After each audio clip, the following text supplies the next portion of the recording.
Well, hello there, and welcome back to another episode of People in Progress. I get to sit down today with the one and only Katelyn Pfundstein. Your name is last name has not always been Pfundstein. What was it before? Carol. All right. So much easier name to a much harder name. How's that transition been?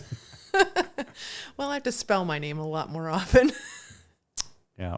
It's one of those, got a silent P unless you're... And a silent D. Oh, okay. Yeah. Oh, that's true. I didn't think about that. I was always thinking about the first one.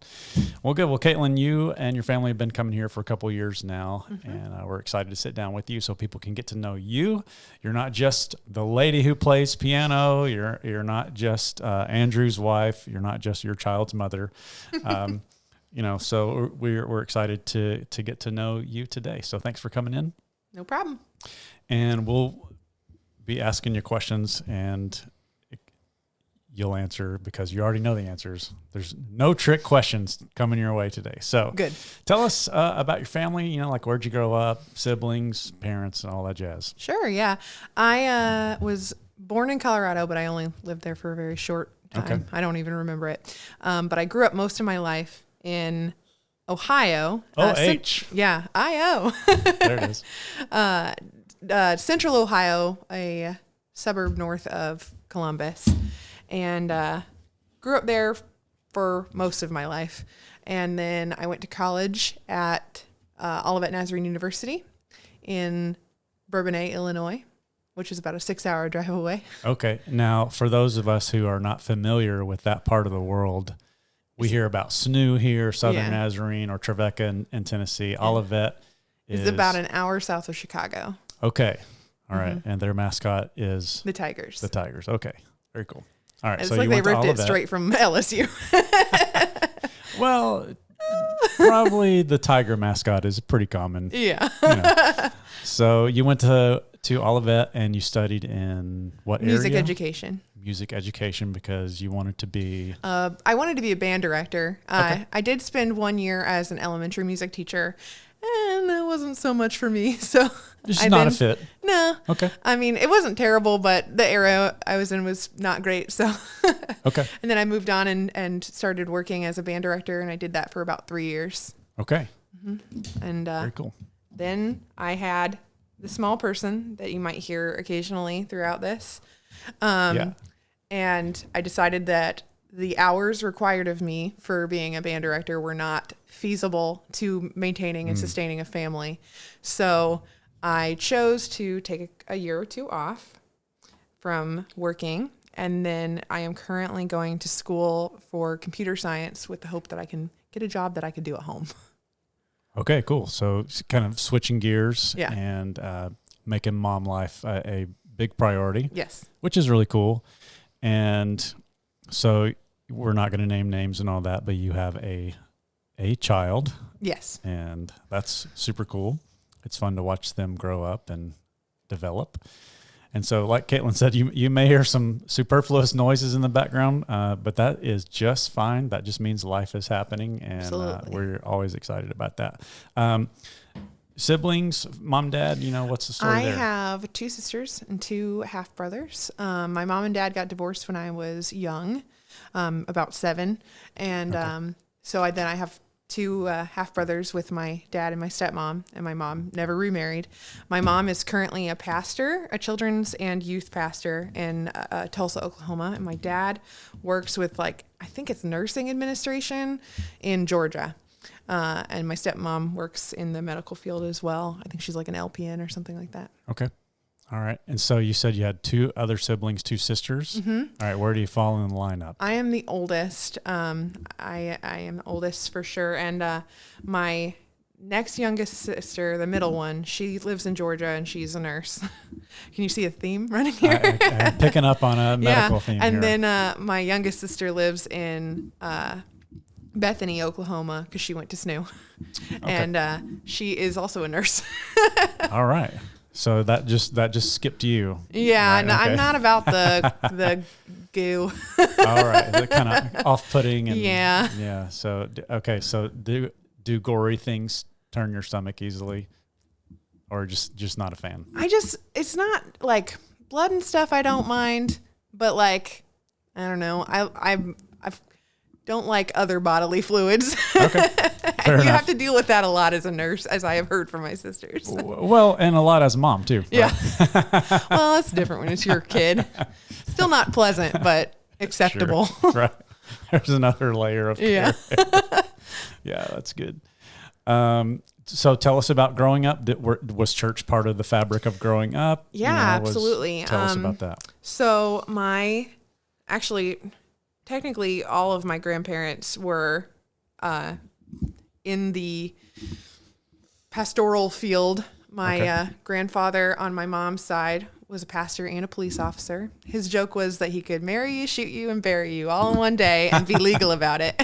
Oh, did he actually do that? No. Okay. That would be worth its own podcast. Yeah. He was a great man. And then my grandparents on my dad's side, my grandfather was my grandfather was a pastor for a while. And then he was a professor for a little bit. I don't really know his profession as much, his line of work as much. That's okay. But yeah, so I grew up in the church from birth, basically. Mm-hmm. And always Nazarene Church? When I was younger, before my parents' divorce, we went to a Wesleyan-based non-denominational church. And then once we moved to Worthington, we started going to a Nazarene church. And yeah, but my mom has always been Nazarene. My grandfather on that side, the one that's a police officer, was a police officer as well. He was a Nazarene pastor and all that jazz. So not that Nazarene is, like outranks anybody else. Yeah. It's just because we are a Nazarene church. I'm asking. I think most denominations make great Nazarenes. Yes. That's just my personal feeling. Okay. So you grew up going to church. Obviously you went to a private school because you went to Olivet. I went to a private college. Yes. That was definitely a Christian environment. Mm-hmm. You studied music education there. You graduated. And then, so what happened after that? I graduated. So during my junior year of college, my mom moved to Texas. Okay. To be with my grandmother and help her with my grandfather, who was in failing health at that point. Okay. And I didn't really get a say in that. I was angry about that for a little while, but But eventually, I had to move down here because this was where my home had moved. Sure. I no longer had a place in Ohio. And then after I graduated, I came down here and found myself a job and an apartment. And then I met a dude. Okay. Yeah. And so how did that happen? I came home and my grandmother does Sunday lunches after church, and she just will invite literally everyone to that. An all-come kind of situation. There are plenty of people here at Belton Church who have been to my grandmother's house. Yeah, okay.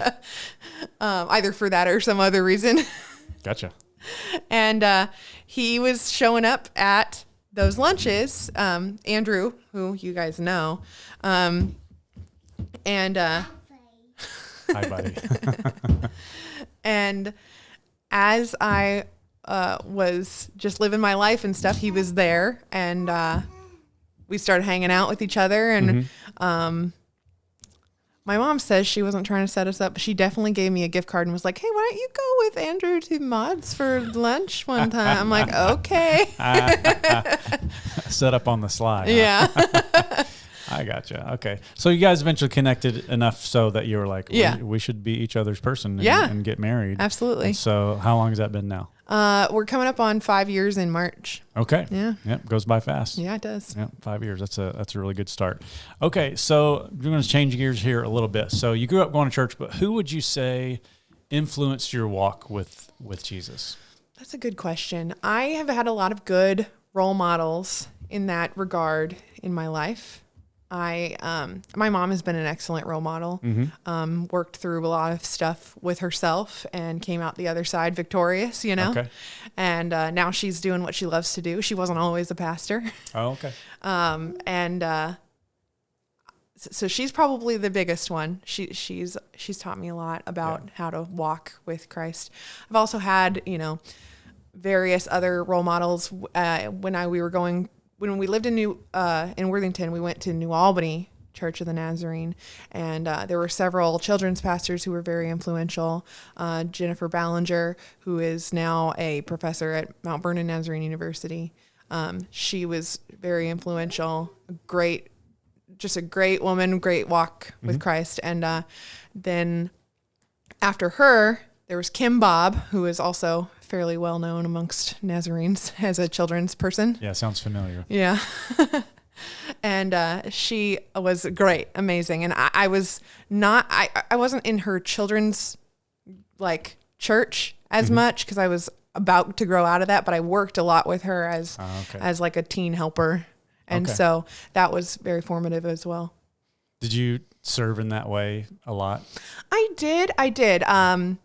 As like an early teen, like a preteen, I would help out in the toddler room. And then as I got older, I got given like little Sunday schools and stuff. So I'd like do like the first graders or whatever. Yeah. And it was a big enough church that it needed multiple Sunday school teachers for the kids. Gotcha. High five. Okay. Yeah, we like some high fives. We're celebrating that. Well, that's good. But the reason that I asked that question is that no one really arrives, in faith just kind of on their own. Yeah.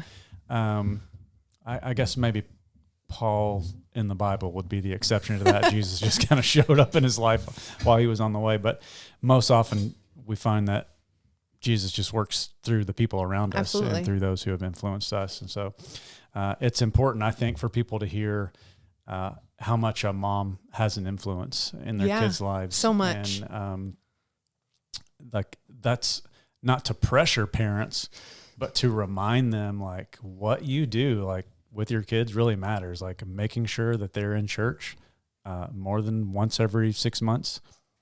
That stuff matters. Absolutely. Kids need to hear, adults need to hear, God loves them and what God's teaching them lately. I'm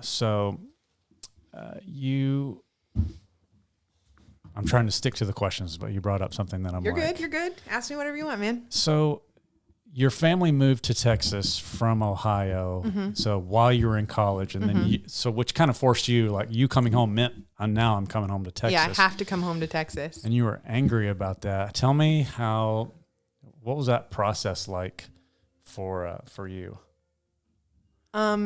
Well, I remember getting the phone call while I was in college and my mom talking to me about it. And basically she was like, your dad moved to Georgia and I no longer have to stay in Ohio and I need to help your grandmother with your grandfather.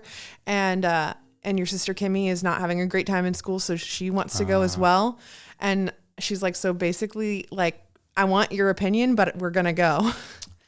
And I was like, you're totally uprooting my childhood home. Oh, man. And moving it somewhere completely different. Yeah. So that was upsetting. How do you feel like God helped you in that transition? I think, I was pretty mad for a while. I think graduating college helped and putting down my own roots helped because then I could kind of claim this place as my own instead of a place that I was forced to be. Okay. Yeah.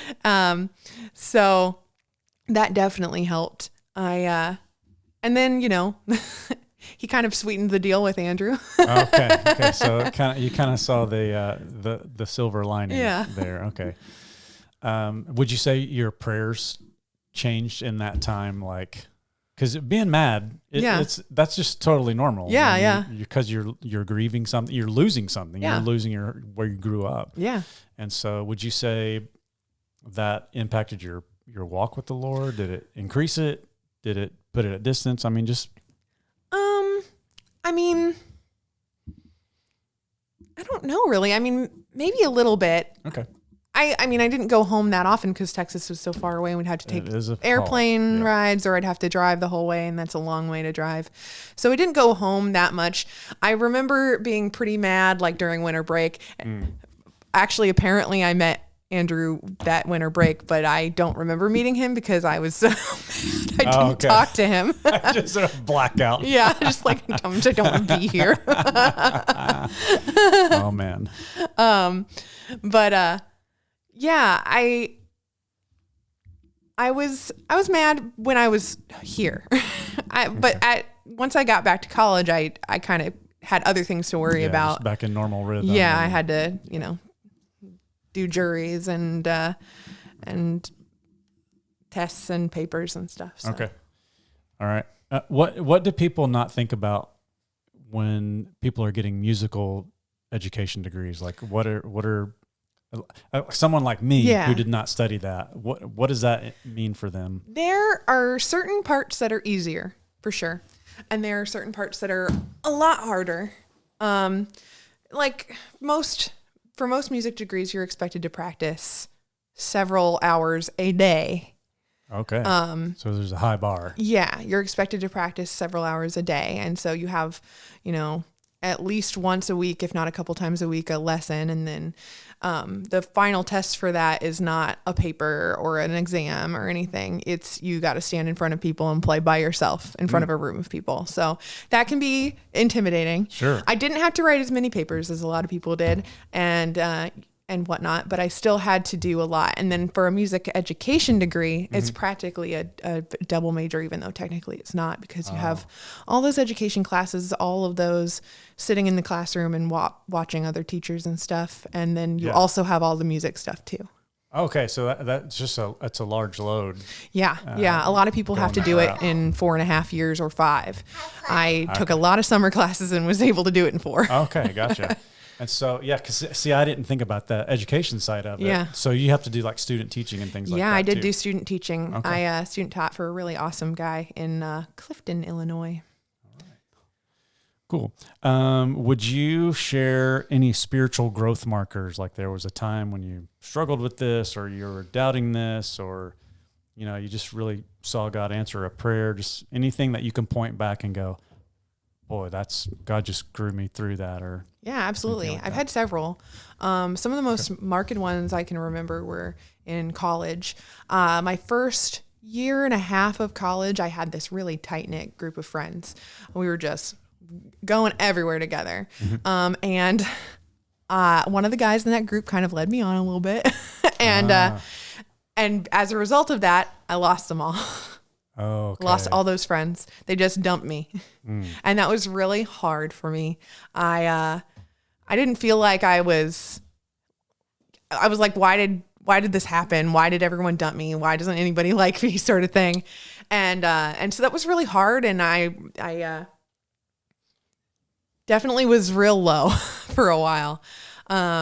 It took the rest of that year being really upset and angry and all that jazz, to kind of, bumping things. It took the rest of that year to kind of be upset and be angry and ask God, why and what's wrong with me and how do I fix it? Then my junior year, I managed to make some friends who liked me for me. I gotcha. And I realized that like it wasn't a me problem; it was a them problem. Okay. All right. And you feel like God kind of walked you through that season? Absolutely. How do you feel like He supported you during that time? Well, like I said, he brought some people into my life that were willing to help pick me up out of that, the dumps. Okay. And they sought me out. It wasn't like because that was part of the problem with that group of friends that left me is I was always seeking them out. I had to go to them if I wanted to be around them. Stop playing with that, please. But these friends, they wanted to be with me. They sought me out. And while every relationship is a two-way street, it was nice to get some reciprocal energy. Sure. And nice to be wanted. Yeah. And so even when I didn't feel like I deserved, any sort of attention or any of that, they still sought me out. And so God put those people in my life that helped me through that and helped me realize that it's, again, that I can have relationships and I deserve relationships where not only am I going after them, but they're going after me. So, yeah. Cool. And, I would say the other time in my life was, I don't know. I feel like God is regularly these days telling me, like, I'll tell him, I can't handle this. It's too much. I can't handle this. And he's like, I don't think so. I think you can. Okay. And so, like, when Andrew and I decided to have kids, I was like, I don't know if I can do this. I had never wanted kids for a long time. And then, I changed my mind. Not everyone does, but I did. And so it was very intimidating. And then boom, small person happened, and and I handled it. And then I was not sure if I could handle starting school while having him, but God was like, yes, you can. And he helped me realize that I might need to wait a little bit longer, but I still needed to do it, and helped me realize that I could do it. So just even just the motivation to Yes. kind of keep going through difficult things and persevere. Yes, absolutely. Yeah, that's awesome. Just remember, the reason that we're doing this podcast is twofold. Is one, so people within the church can know each other. Yeah. But two, so other people can know, like outside the church who aren't connected to us yet. Oh man, I've struggled with that too. Yeah. I've wrestled with that, and God's helped them. Maybe He can help me too. And so it's kind of that desire on our end to inspire in other people's lives, what Jesus can do for them too. So I appreciate you sharing part of your story with us today on that. Absolutely. What do you feel like God, since we're people in progress, like we're not a finished product until we're dead. Yeah. So what do you feel like God's teaching you lately? Well, I mean, the perseverance is a big one. Yeah. But I also feel, I'm kind of a control freak a little bit. I like things to go the way I expect them to go. And when they don't go that way, it's, it causes some anxiety and it causes some frustration. And I think that God is always, like, every day teaching me, loosen the reins a little bit. I got it. You're fine. And things don't always have to go the way that you are picturing them in your mind. Yeah. So being able to let go of control, I think, is probably something we all struggle with on some level. And we just don't realize how much, like, we have invested energy in that. Yeah. We part of our story is we adopted 2 kids. And one story from that is, like, they had just finished eating like a peanut butter sandwich, and one of our girls, and then they immediately picked up a DVD to put into the player. And I was like, oh no, like I just about melted down and came apart. But just that desire for things to go our way is just, I think, always there. And it's hard for us to kind of live like Jesus, in the sense that he was like, you know what? Okay, God, I'm gonna go your way. Yeah, yeah. I also love that he prayed, can we not do this in the garden? There's that humanity that we see in him because he was fully human, but then that kind of at the same time, like, hey, is there other options on this whole cross thing? Yeah. But ultimately, he said, not my will, but yours. So just a couple more to throw your way, a couple more questions. Amen. Okay, so is there anything that, you've been walking with Jesus for a long time? Like, how old were you when I want to say, I remember getting baptized at like 8. Okay. So, like I said, literally all my life. I don't remember not. Right. Is there anything that, as you've grown in faith, that you just wish, man, I wish I would have known that earlier. I wish I would have started practicing this earlier, or engaging in that. Anything like that? That's a good question. Thanks. I think I wish that I learned earlier that I don't have to try that. Sorry. I don't have to try super duper hard. I don't have to be my 100% self all the time. And I think that's another control issue thing. Okay. Like performance. Yeah. Okay. Yeah. That there was a time in my life where I thought, like, I've got to be like on my game all the time or else I'm doing it wrong. And there would be times where I'm like, I'm doing it wrong. Oh, well. Okay. And I know now, and I wish I had known earlier, that it's okay to be the not 100%. You can still follow God and you can still please God as long as you're working towards being better always. Yes. Towards being submissive to the Lord. Yeah. And Yeah. just kind of following his lead. Yeah. So it sounded like, there's kind of a struggle to understand grace there, to live in grace and to know, oh man, there is not a catch-all and not like a safety button to not just do whatever God calls me to do or to be disobedient, but absolutely that when I fall short, because that happens to all of us. Yeah. It's not the end of the world. Yeah. You just pick yourself back up. Yeah. Yeah. Or let God pick you up. Yeah, back exactly. up and dust you off and say, all right, let's try again. So, okay, that's good. I think somebody needed to hear that. So that's good. So thanks for doing that. Okay. The last thing is there a story that you wish you could share, but there's just been no real opportunity to share? Just maybe it'll help somebody get to know you, or just you encourage somebody else. Any story like that? That's a good question. Also, got that one from Hannah. So shout out to Pastor Hannah. All right. Let me see.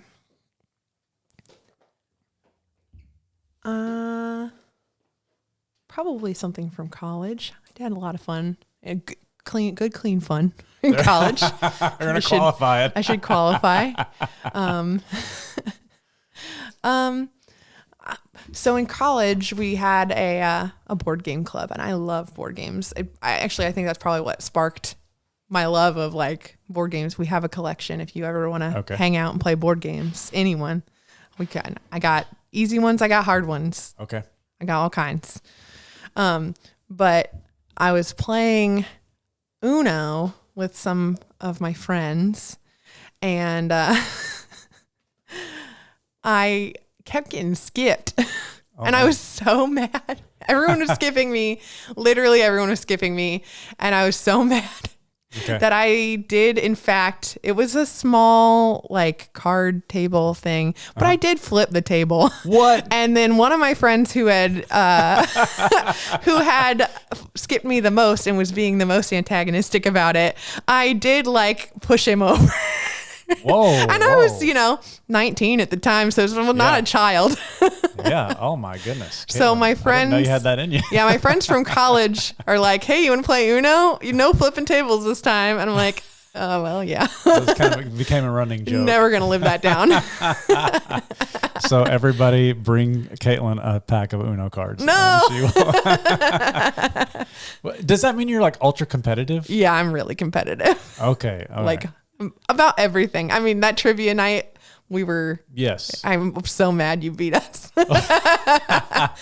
Well, Danny is a good teammate, so I just brag on Pastor Danny. But that was a good night. So, well, there will be a rematch. We'll do that on some level again, though. But that helps me know not to. You and yeah. I mean, it was just awesome. Everyone was skipping. I got like 10 in a row. Man, they were just to skip Katelyn. It was like there was an inside conspiracy against Katelyn. Everybody skip Katelyn. Well, that's all right. Well, very good. Well, Katelyn, thanks for sitting down with us today. No problem. And for sharing part of your story. I know it's not all of it. Yes. Surely we could go on for a long time, but this is just kind of give people an idea, who you are, where you're from, where God's taken you. We sure appreciate you and the way your family has jumped in to serve here. And we're just grateful that you're here. Thanks for playing piano, for singing, volunteering with kids, doing women's ministry stuff. If people want to get involved in women's ministry, they can just seek you out. Absolutely. And find you. I know you had a great group go to women's retreat this past year. Yeah, so much fun. And I think that's typically in October. Yes. And so whenever someone's listening to this. When that rolls around again. It's going to be good. But you guys also do some Saturday trips, some things, we progressive dinners. Yeah. I know that. We went shopping in Salado. We've got a trip to an escape room in the works. I got to work on that. Okay. Yeah. An escape room. Okay. Where are they? Are those in Waco mainly? There's some in Waco. Killeen? There's some in Killeen. I'll probably go to the one in Killeen. I know that one better, but yeah. All right. Now, are you going to be competitive on that too? I've never lost an escape room ever. You heard it here, y'all. Yeah. So if we go to the ladies, if we take the ladies there, they need to know I'm not going to lose that one. Okay. Like, we're going to do everything possible. We're getting out of this room in an hour or else. Oh, that's great. That's going to be a fun time. Well, thanks again, Katelyn, for sitting down with us. And we're so grateful for your time and your cooperation and just the way that you serve around here. So thanks a lot, Katelyn. Thank you.